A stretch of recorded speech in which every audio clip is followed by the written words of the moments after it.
Est-ce que ça serait pas la série la plus claquée de XY? Salut à tous, c'est Kazin, j'espère que vous allez bien. Et aujourd'hui, on va se parler de la série Le Double Danger. Alors moi, je vais te dire que la série Double Danger, ben, j'en ai fait pas mal d'ouvertures. Et j'ai d'ailleurs réussi à dropper cette petite merveille qui valait 3 fois rien hein, quand c'est sorti, je t'assure.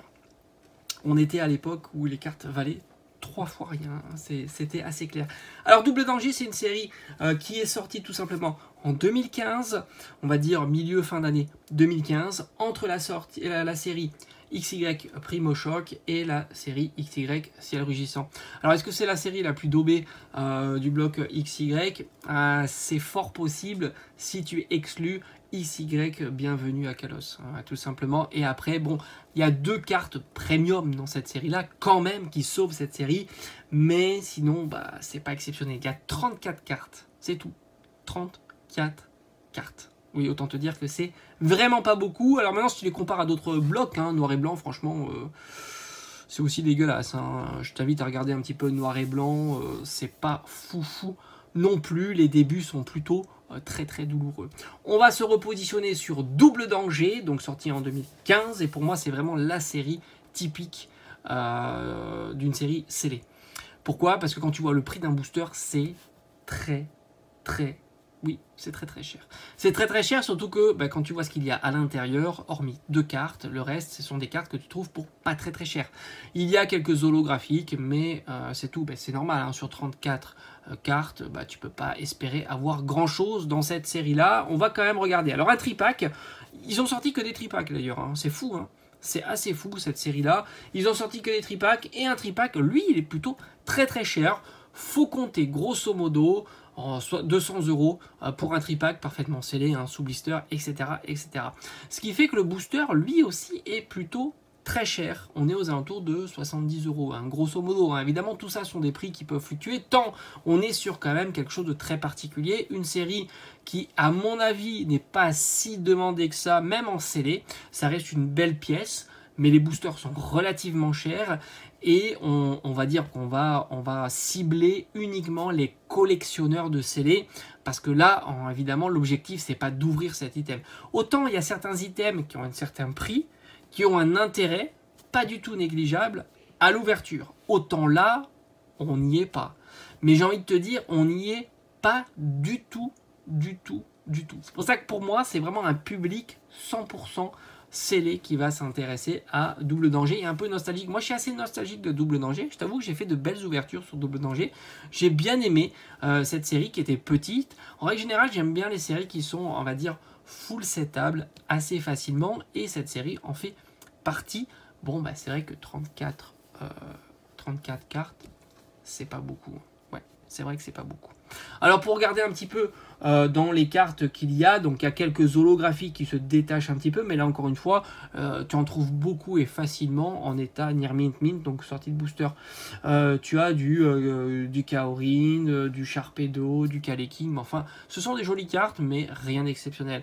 Évidemment, si tu ouvres un jour des boosters de cette série-là, tu vas essayer de mettre la main sur les 2 alternatives qui sont disponibles, alors malheureusement pas texturées, et on sait l'impact qu'il peut y avoir sur la texturation et donc l'impact sur le prix d'une carte.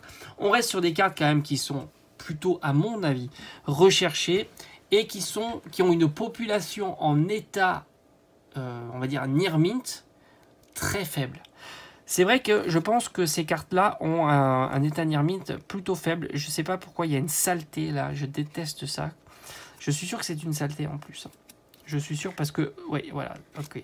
Parce que moi, ça, c'est du sortie de booster. Hein, comme je t'ai dit, j'avais fait quelques ouvertures. Et franchement, regarde-moi cette carte de Groudon X. Elle est incroyable. Et la Kyogre est tout aussi incroyable. Avec Kaorin, Camerupt. Enfin, c'est juste dingo, hein, cette carte-là. Et c'est vrai qu'à l'époque, quand tu droppais cette carte-là, c'était pas une carte de zinzin. Hein, t'avais pas une carte à 100 balles. Ça, loin de là. Si t'avais une carte déjà à 20 ou 30 €, c'était exceptionnel. Mais à l'heure actuelle, alors c'est assez difficile, comme je t'ai dit, je pense pas qu'il y en ait beaucoup qui circulent, mais en même temps, la valeur de la carte reste plutôt raisonnable au vu de la rareté. Parce que dis-toi que la population de cartes en état near mint ne va pas augmenter. Ouvrir des boosters, bah, c'est compliqué. Hein. 70 € le booster, tu vas pas en ouvrir pour essayer de mettre la main sur un Groudon X qui vaut Alors, de ce que j'ai l'impression d'avoir vu, ça vaut aux alentours de 200-250 euros en PSA 9, donc en sortie de booster.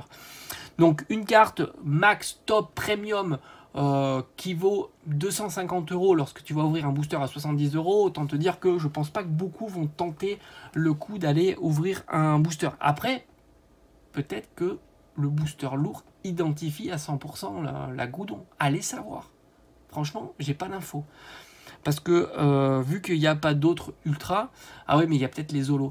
À mon avis, je me souviens plus comment c'était organisé le booster, mais tu avais peut-être une holo obligatoire et du coup le poids de l'holo c'est le poids de l'ultra rare. Donc c'est une catastrophe en fait. Ouais, peut-être que c'est ça. En fait, ouvrir du lourd c'est une catastrophe. Enfin, en tous les cas, c'est une très belle carte qui est pas facile à trouver et qui plus est dont le prix est plutôt, je trouve, raisonnable au vu de la rareté et de la qualité de la carte.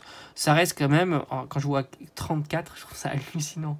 15 sur 34, ouais, 15 sur 34, hallucinant. Enfin, en tous les cas, je trouve que c'est intéressant. Série 100% scellée, pas d'ouverture à mon avis en perspective tant que la carte vaut ce prix-là. Alors évidemment, si un jour ce Groudon X en Near Mint vaut 1000 euros, je pense que là, il y aura des ouvertures qui vont se faire. Mais on est très très loin. Il faudrait un facteur 4, ce qui est colossal. Et la tendance, elle n'y est pas sur cette carte, puisque, comme je t'ai dit, la population est plutôt faible et la demande n'est pas si extraordinaire que ça. Malgré tout, moi je trouve qu'elle claque énormément cette carte. Dis-moi un petit peu ce que tu en penses. Moi, je le trouve vraiment génial. Après, oui, ben, la série, comme tu le dis, hein, il n'y a rien hein, dans cette série. Il n'y a rien, mais si tu regardes un petit peu en arrière, ça a déjà existé, hein, des séries comme ça où il y a rien. Voilà, tout simplement. Allez, je te dis à bientôt sur la chaîne. Portez-vous bien. Ciao, ciao.